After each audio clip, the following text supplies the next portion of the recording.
ನೀವು ನಿಮ್ಮ ಜೀವನದಲ್ಲಿ ಆರೋಗ್ಯವಾಗಿರ್ಬೇಕಪ್ಪ ಅಂತಂದ್ರ ನಾನು ಹೇಳುವಂತಹ 5 ಪಾಯಿಂಟ್ಗಳನ್ನು ಫಾಲೋ ಮಾಡ್ರಿ. 1ನೇ ಪಾಯಿಂಟ್ ಏನಂದ್ರ ಬೆಳಗ್ಗೆ 6 ಗಂಟೆ ಒಳಗಡೆ ಎದ್ದೇಳಿ. 2ನೇ ಪಾಯಿಂಟ್ ಏನಂದ್ರ ಡೈಲಿ 1 ಅವರ್ ವರ್ಕೌಟ್ ಮಾಡ್ರಿ. 3ನೇ ಪಾಯಿಂಟ್ ಏನಪ್ಪಾ ಅಂದ್ರ ಹೆಲ್ದಿ ಊಟ ಮಾಡ್ರಿ, ನೋ ಜಂಕ್ ಫುಡ್ ಮತ್ತೆ ನೋ ಶುಗರ್.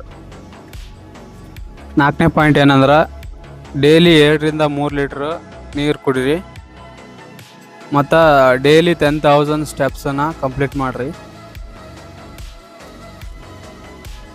ಮತ್ತು 5ನೇ ಪಾಯಿಂಟ್ ಏನಂದ್ರೆ ರಾತ್ರಿ ನೀವು 10 ಗಂಟೆ ಒಳಗಡೆ ಮಲ್ಕೊಳ್ಳಿ ಆದಷ್ಟು ಬೇಗ.